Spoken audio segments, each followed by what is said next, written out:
passionate, driven, enthusiastic, euphoric. This is who we are as entrepreneurs. But how we leverage these incredible attributes to dream and build businesses that scale and grow is what this podcast is all about. Hello, I'm attorneypreneur Josh Brown, and welcome to Franchise Euphoria.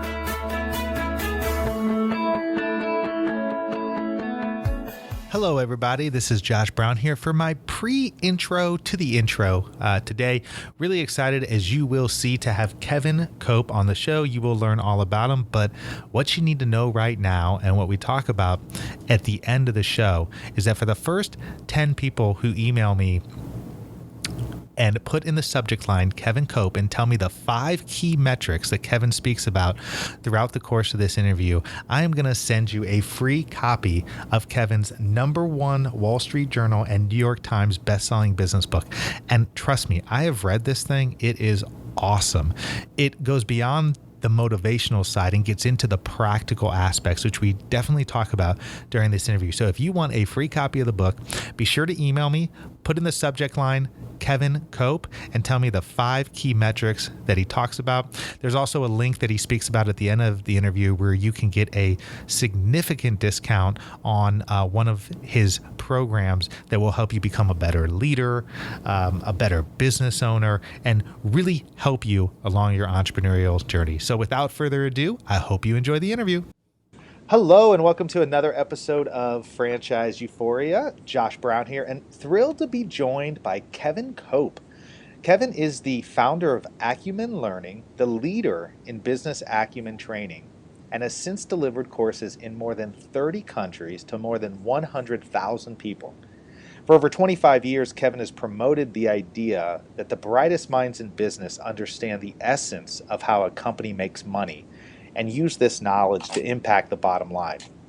Kevin is also the author of a tremendous business book called Seeing the Big Picture, Business Acumen to Build Your Credibility, Career, and Company. Hello, Kevin, and welcome.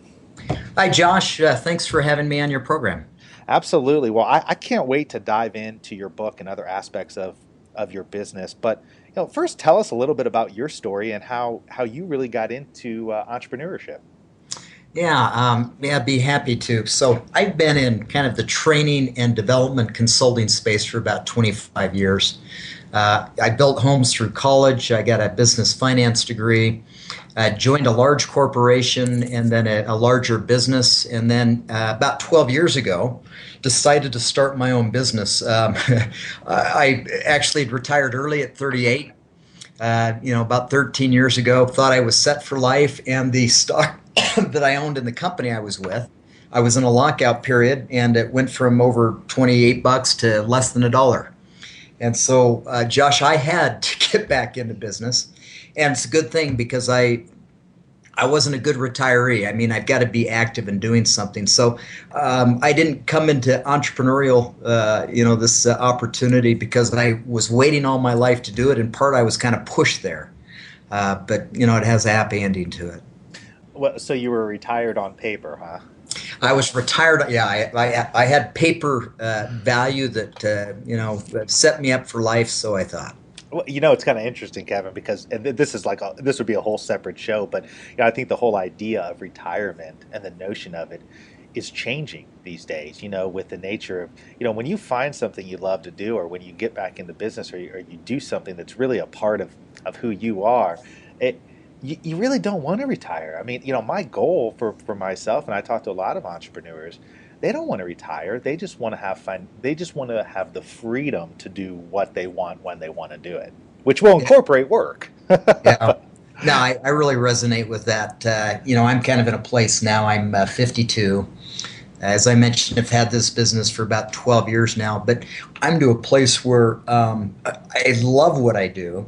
And I don't think I'll ever retire, but I'll kind of slowly phase where I've got more time off and more flexibility. I take about 8 weeks a year off now, and we'll probably expand that a bit over time. So retirement for me is not kind of an event, but sort of a slow transitioning of a little less time here and a little more time doing some other fun things that we enjoy doing. And you've got quite the family too. Don't you have like 6 kids or something? Yeah, we do. And that wasn't exactly planned. We had 4 boys, sort of hoping for that girl. And my wife had cancer. This has been, boy, about 20 years ago. And as a result, we couldn't have more. I'm still wanting that girl we adopted, Isabella. And then my wife got pregnant a few months later. So we sort of fell our way into these 6 kids, now aged 10 to 28. Wow, what a story. I mean, I have 2 daughters myself, so I mean, boy, is it great to have daughters. Yeah, that's different. it, it is, Enjoying it, but it is different. Yeah. well, I guess after having 4 boys, it'd be a real change. Well, that's a pretty incredible story. You know, it's funny. It reminds me of a entrepreneur and business owner that I know who just had his second child, but when he had just one child, one daughter, he was driving around with his sales manager, and the manager, says, tell me about your family, and the guy says, well, I've got one daughter who's 2 years old, and the manager looked at him and said, oh, so you're barely a parent. Because he had 4 or 5 kids himself, and so I'm sure that resonates well with you. Yeah, no question. Well, tell us about Acumen Learning. I mean, I want to dive into the book. I really, like I said, a tremendous business book. But let's first, I want to talk a little bit about Acumen Learning and about. It seems like it's really like you said, a training company, a sales training company. But tell us a little bit about that and what you do with Acumen Learning. Yeah, so a lot of our work is with some of the best brand names you'd recognize out there. We work with the General Electric, Coke, Verizon, and another 16 or 17 of the Fortune 50.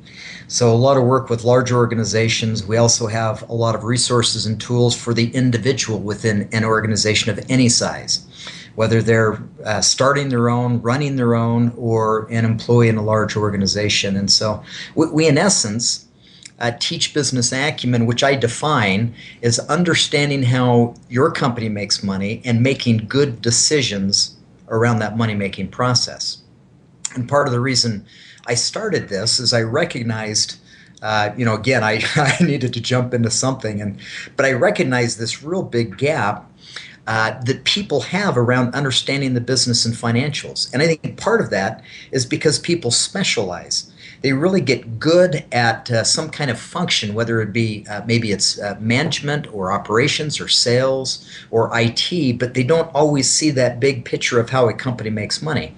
Or it could be a new business owner who really is passionate about maybe they love cooking, and so they decide to open a restaurant. And they kind of often miss this point of it's as much about running a business as it is about cooking really great meals, for your patrons at the restaurant.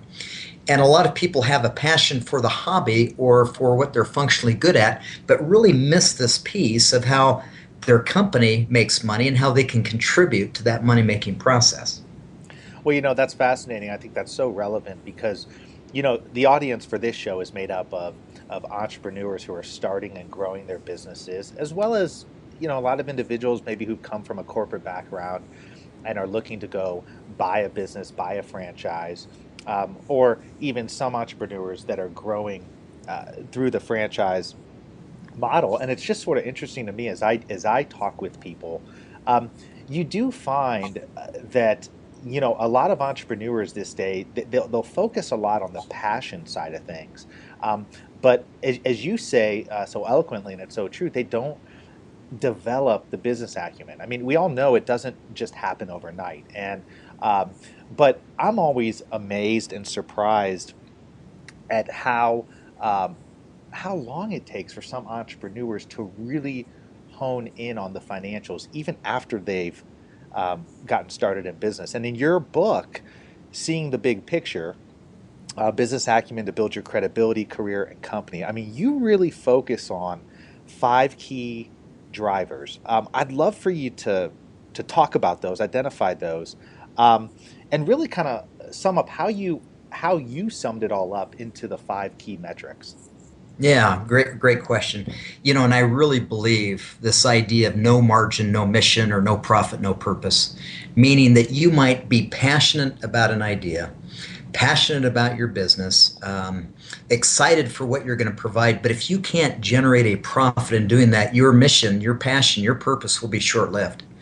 And so this part of really running a business well is critical. And I believe, as you mentioned, Josh, 5 business drivers. So, if you or your listeners are taking notes and you got a piece of paper, maybe draw a diamond shape about 4 or 5 inches. A diamond shape. The top point of this 5 business driver model is cash. The right point is profit. The bottom point is assets. The left point is growth. And then right in the middle of that diamond model, between cash, profit, assets, and growth, people, if you'd write people in the center of that model. And those are the 5 business drivers. Now, the origin of these 5 really is a simple reflection of the financial statements that all companies put together. If you're a small company, a brand new startup, franchise, you create these statements for tax purposes. If you're a large company, you create these statements and you'd submit them to, the Securities and Exchange Commission and shareholders. So the first 3, cash, profit, and assets, reflect those 3 financial statements. Cash is the statement of cash flows. Profit is the profit and loss, so or the P&L or income statement. And then assets refers to the balance sheet. Growth is what drives value in any business, no matter your size. And growth is important for a myriad of reasons. And you make those 4 outside happen by people, which is your employees connecting well with your customers. So, Josh, that's the model. And I can speak to it for a minute, but let me just pause for a minute to see if that raises any questions for you. No, that's fantastic. It's such a great way to break it down because it touches on every key metric, which is obviously why you broke it down that way. But I think one thing I'd love for, I often talk about not only with clients, but with just people in general and on my show about the importance of having enough cash on hand or having the ability to get enough cash or capital before you buy a business or expand a business. And I'm curious your thoughts based on your experience on, how much is enough of a nest egg to have? I mean, how much cash on hand, ideally, because every business is a little bit different, should you have on hand before you as an entrepreneur should go and buy a business or buy a franchise or grow your business? I mean, I know for myself, I always tell people when they're looking at a business to have at least 6 to 9 months of a Yeah. nest egg. I'm curious your thoughts on that. Yeah, it's an important point. And the number one reason a company will fail if it does is they underestimate their cash needs. And so for a brand new, business owner or a startup, they go into it believing, boy, as soon as I open the doors, I'll generate enough revenue to cover my costs. And so they plan for enough cash to get the doors open. And to your point, you're thinking 6 to 9 months. A lot of it depends on the cash conversion cycle and how much cash, capital expenditures, and cash outlays at the beginning of your business. But here's kind of how I think about it. I would, in your business plan, get a real detailed sense of what you think the future revenues and your future expenses will be. And that will give you a sense of, when will you be generating enough, revenues and incoming cash to cover those expenses. And if you think that will probably happen in 3 months, where you believe that, boy, by 3 months' time, I think I can cover my expenses, I would probably double that estimate. Meaning, so if you think you need to have enough cash to get you 3 months, I'd have at least 6, and maybe even more than that, because the startups are always a lot slower than people ever anticipate, at least by 2x. At least by 2 times. So if you think it's 6 months before you generate enough inflowing cash to cover your outflowing expenses, you think that's 6 months, you probably ought to be sitting on 12, because more often than not, it'll take you twice as long to generate those positive cash flows. So, Josh, part of it depends on your business model and kind of what your business plan is to getting to cash flow positive.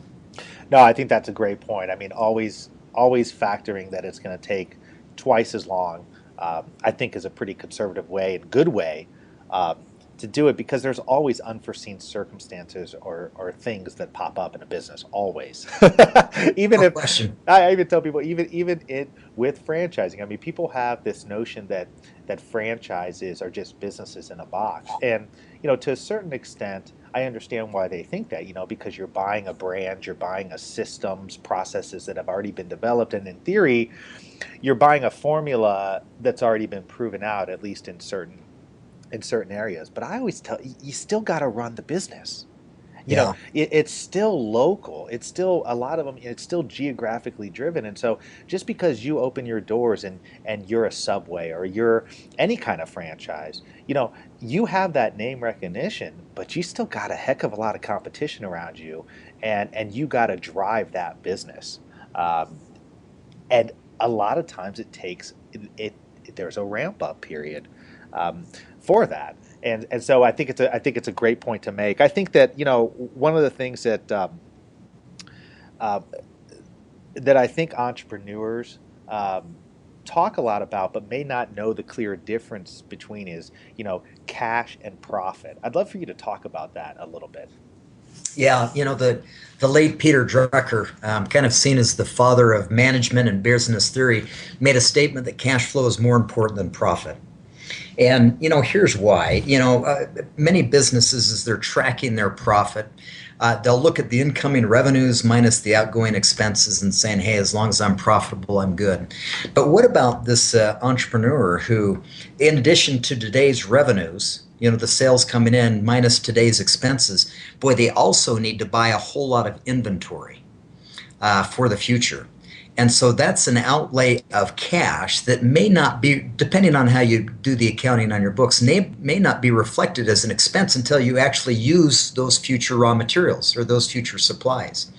So a company could actually be showing as being profitable when actually they're burning through their cash much quicker and their cash flow negative. Or it may be that when you're looking at your core business, you're bringing in enough sales to cover your expenses, but you want to do a big remodel on your store or your leasehold improvements. And again, those leasehold improvements may not reflect as an expense on your profit and loss if you're doing accrual-based accounting, but yet you might be burning through your cash. And so cash flow, especially for a startup, is going to be a more important indicator than profitability will be. So I find that, entrepreneurs, when they're doing their dashboard of metrics that they look at every day, part of that is, so how much cash do I have? And what are my current, liabilities? How much do I owe today?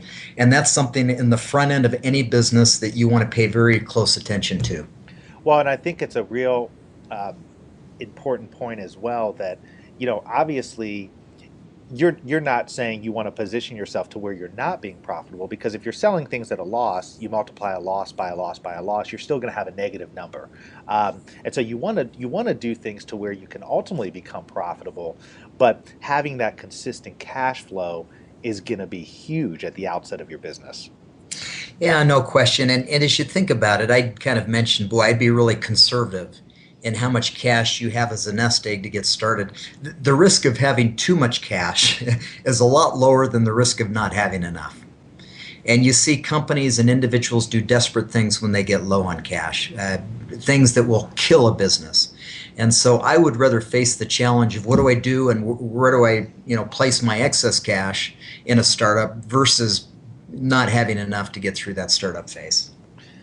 So I think you'd probably agree with this statement that you, as a business, you're either growing or you're dying. I mean, I don't think businesses these days are stagnant, right? I mean, there's many reasons. I think you talk about this in your book as well. That there's many reasons to want to grow a business. I mean, obviously, it's exciting for hires, for employees, and you've got to always be positioning yourself against competition that's coming in, that's trying to trying to defeat you.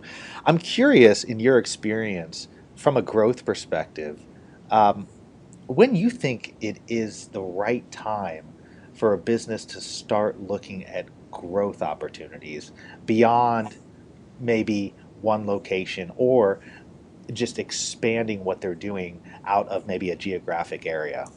Yeah, it's a great question. And let me just kind of enhance your point about why growth is important. I would say there's four things. One, which you mentioned, you're either growing or dying. Growth keeps you innovative and relevant.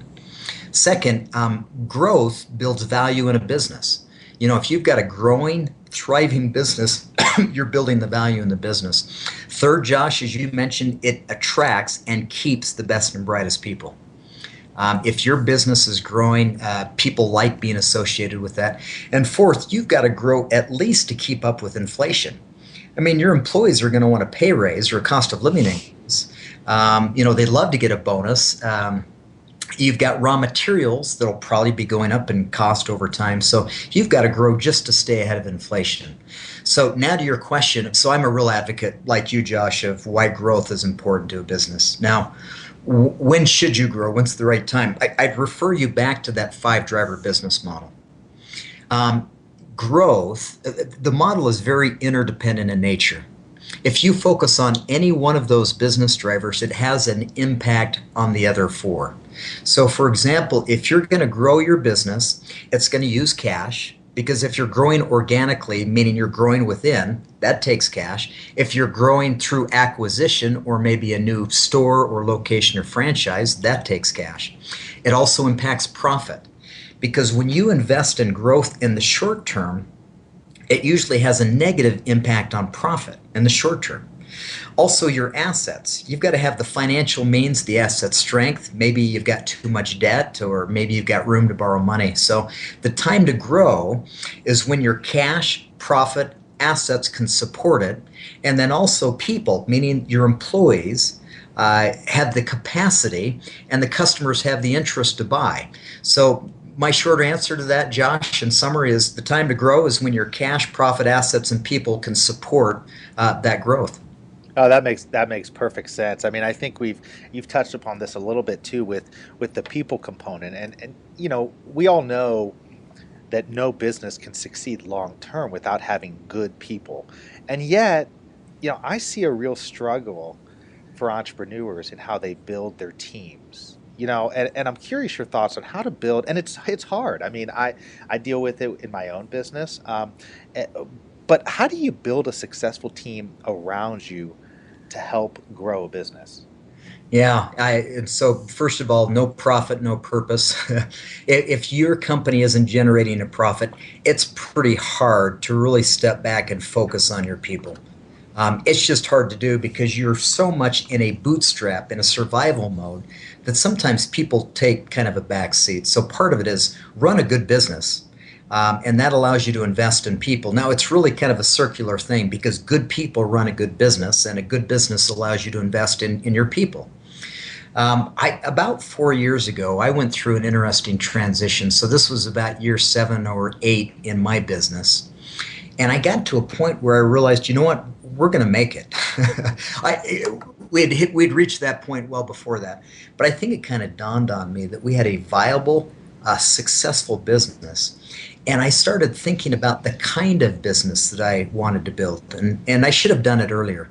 But my focus in the last 3, 4, 5 years has been as much about building a culture as it has about continuing to run a successful business.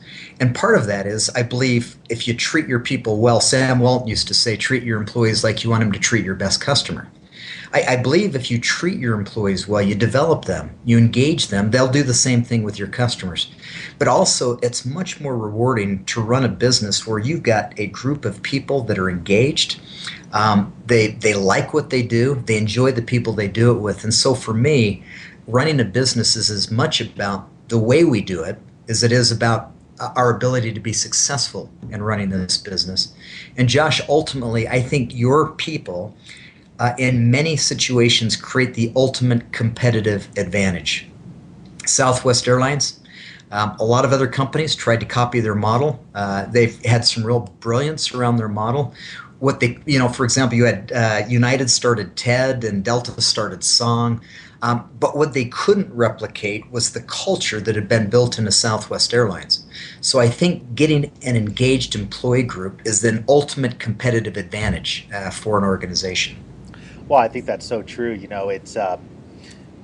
I remember talking to a client and a successful business owner a while back when I was looking to bring on, some assistance and some help, and I was talking to him, and I said, I really know where I'm going. I know what I want to do. I know how I want to do it. I'm just not sure, what's the best way to bring somebody on, or how to know how much to pay them, or this kind of things.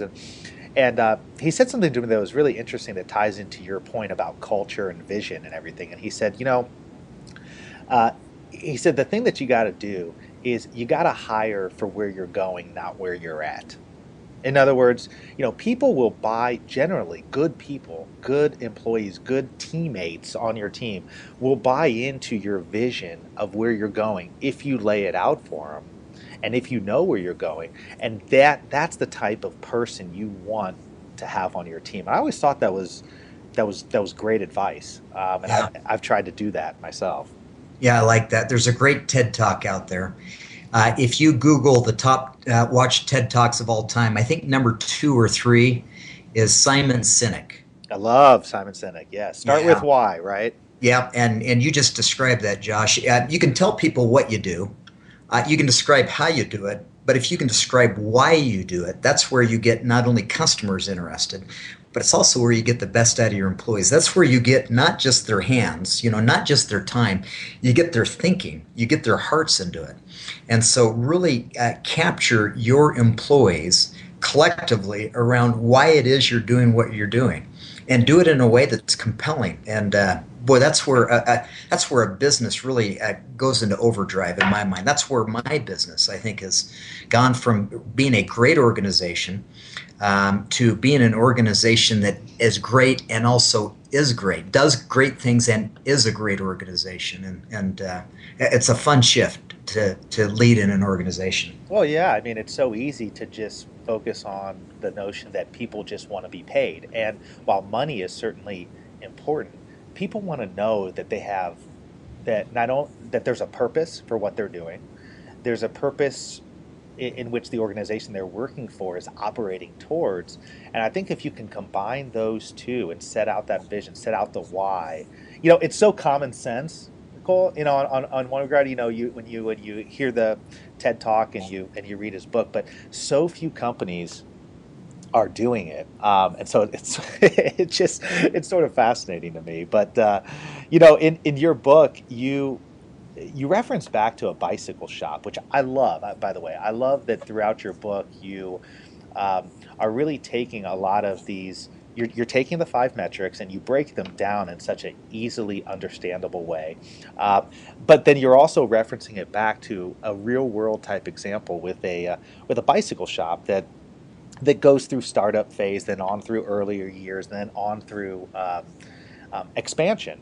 And you show how through the course of the evolution of a business, how an entrepreneur can now look at these 5 metrics and take these financial measures and use the financial statements, income statements, cash flow, statement of cash flows, balance sheets, to really propel their business and find the holes that need to be plugged and find the ways in which growth makes sense. I mean, when do you find that entrepreneurs really become a student of their business? I mean, because it's interesting to me. It's sort of like, on the one hand, what you talk about are all the things that a lot of entrepreneurs seemingly avoid because it's not the sexy part of a business, but yet it's the most important part of a business. Yeah. I wouldn't expect an entrepreneur to be an accountant or a CFO, but boy, I would really challenge every entrepreneur to have their thumb on the pulse of what's going on in their business financially. I'm really an advocate of having a dashboard of 4, 5, 6 measures that an entrepreneur would track regularly, weekly even. I've got what I call my 5 faves, my 5 favorite measures. And all I have to do is send an email to my assistant, 5 faves, please.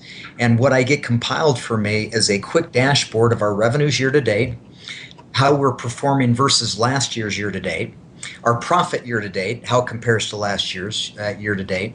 I also want to see what our profit margin is doing. Our profit as a percent of our sales. Is that growing or declining? And so I keep a thumb on the pulse of how my business is doing on a regular basis. And I would really challenge any business owner, any entrepreneur, anybody thinking about it, don't outsource all of that to somebody else and just assume somebody will take care of that. As an entrepreneur, as an owner, you're investing so much time, effort, money in this business. Make sure you've got a finger on the pulse of what's happening in it. If you don't feel like you've got that knowledge, get it. Again, you don't have to become an accountant, but get a sense of how your company is making money, how it's doing, and stay close to that. Well, your message, Kevin, would just be fantastic in the franchise space. I mean, if franchisees could master the numbers and understand the 5 drivers you speak of, it would be much, much easier for them to succeed. And likewise, working with the franchisors on that side as well. I mean, I think there's a huge need for that. I mean, do you work with franchisors to help them with their systems and help them better understand the metrics of their own businesses? Yeah, there are a couple of resources that we have for that. One is we've got an e-learning tool. It's a self-paced, about 3 or 4 hours, that actually goes through these 5 drivers. It goes through then the financials and show how they connect. So they'll show you this e-learning tool will show you how to read a P&L, what are the key measures to look for, and what should you pay attention to. Do the same thing for the balance sheet and statement of cash flows. So that's a tool, and I believe my team set up for your listeners a landing page and a 50% discount on that if any of your listeners would be interested in that. We also have the book, of course, Seeing the Big Picture. And so those are a couple of avenues, Josh, that some of your listeners may consider if they're wanting to build and to kind of begin to build more on their business acumen.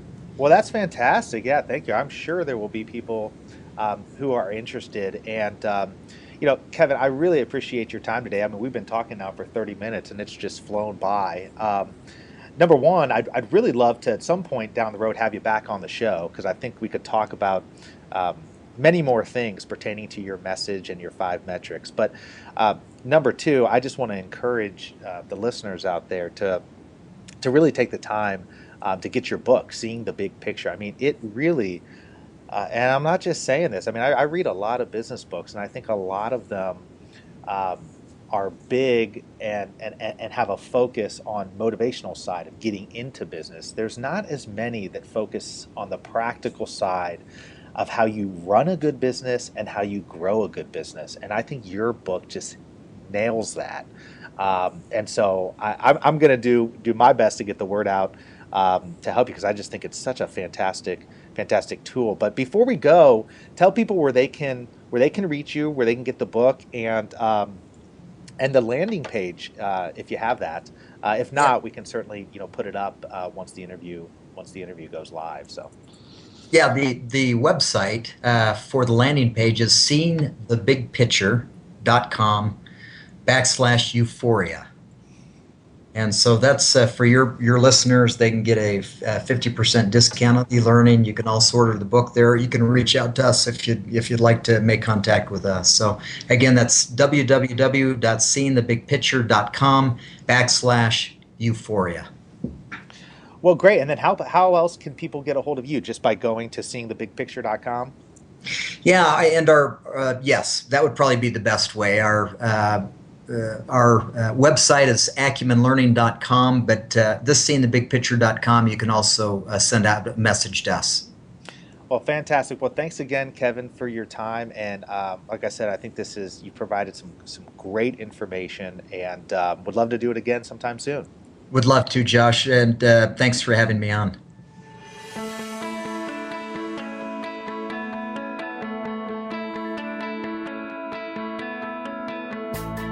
Thanks for being with us today on the Franchise Euphoria podcast. If you enjoyed this episode, please be sure to go to iTunes and provide a review. Also, please remember that although Josh Brown is a licensed and practicing attorney, nothing contained in this podcast should be construed as legal advice, because it is not. The information contained in this podcast is general and educational in nature, and none of it should be relied upon as legal advice. That being said, if you have questions for Josh and would like to contact him, please email him at josh@franchiseeuphoria.com. Thank you so much for listening, and we hope you tune in to our next weekly episode.